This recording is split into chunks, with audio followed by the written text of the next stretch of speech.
ಈಗ ನಾನು ನಿಮ್ಮ ಹಳ್ಳಿ ಹುಡುಗ ಏನಪ್ಪ ಸಮಾಚಾರ ಅಂದ್ಕೊಂಡಿದ್ದೀರಾ. ಇವರು ಮಹಾರಾಷ್ಟ್ರ ಬ್ಯಾಚರ್ಗಳು ಬರ್ತಾನೆ ನಾಷ್ಟ ಮಾಡ್ಬೇಕು, ಆಮೇಲೆ ಅದನ್ನು ಕೆಲಸ ಮಾಡೋದವರು. ಸರ ಬಿಡಿದೆ ಕಡೆಗಳಲ್ಲಿ ಇಳಿಸೋರು ಈ ಕಡೆ ನಮ್ಮ ಟೈಮ್ ಕಟ್ ಮಾಡೋ ಮಾಡ್ತಾನವ್ರೆ. ಸೊಪ್ಪು ಮಾತ್ರ ಇಲ್ಲ ಸೊಪ್ಪುಗಳು ಇವಾಗೆಲ್ಲ ರೇಟ್ ಬೇರೆ ಜಾಸ್ತಿ ಡೌನ್ ಆಗಿಬಿಡೋದು. ಅಷ್ಟಿಷ್ಟು ಡೌನ್ ಆಗಿಲ್ಲ, ಭಯಂಕರ ರೇಟ್ ಡೌನ್ ಆಗಿಬಿಡೋದು. ಏನು ಮಾಡೋಕ್ಕಾಗಲ್ಲ. ಒಂದೇ ಪ್ಲಾಟ್ ಐತೆ, 3 ಎಕರೆ ಒಂದೇ ಪ್ಲಾಟ್ ಇದು. ಸೊಪ್ಪು ಮಾತ್ರ ಸೂಪರ್, ಎಲ್ಲ ಏರ್ಪೋರ್ಟ್ ಐಟಮೇ.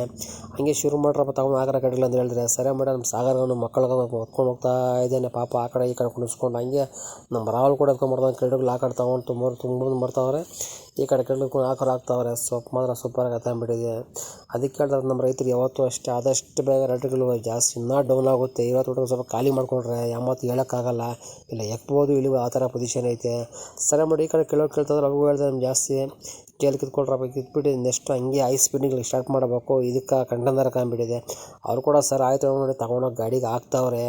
ಇಲ್ಲಿ ಕಿತ್ತು 2 ಗಾಡಿ ಕಳಿಸ್ಬಿಟ್ಟಿದೆ. 3ನೇ ಗಾಡಿಗೆ ಹೋಗ್ಬೇಕು, ಹೈ ಸ್ಪೀಡ್ ಶುರು ಮಾಡ್ಬೇಕಂತ ಹೇಳಿದೆ. ಸರಿ ಅಂದ್ಬಿಟ್ಟಿದೆ. ಹಂಗೆ ಗಾಡಿ ಕೂಡ ರಿವರ್ಸ್ ಕೊಟ್ಟು ಹಾಕಿದ್ದೀನಿ.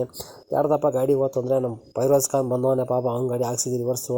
ಅದಕ್ಕೆ ತೊಗೊಂಡೋಗಿ ಲೋಡಿಂಗ್ ಮಾಡ್ತಾರೆ ಮಹಾರಾಷ್ಟ್ರ ಬ್ಯಾಚುಗಳೆಲ್ಲ ಸೇರಿ. ನೋಡಿ ಈ ಥರ ಇರ್ತದೆ ನಮ್ಮ ಸಮಾಚಾರಗಳು. ಯಾವುದಕ್ಕೂ ಲೈಕ್ ಕೊಡ್ತೀರಾ, ನಮ್ಮಂಥವ್ರಿಗೆ ಲೈಕ್ ಕೊಡಿ, ಶೇರ್ ಮಾಡಿ, ನಮ್ಮ ಚಾನಲ್ನ ಫಾಲೋ ಮಾಡ್ಕೊಂಡು ಬರ್ತಾಯಿರಿ ಗುರು. ಇವಾಗ ಸಮಾಚಾರ ಇಷ್ಟ ಇದೆ, ಮಿಕ್ಕಿ ನಾಳೆ ಹೇಳ್ತೀನಿ.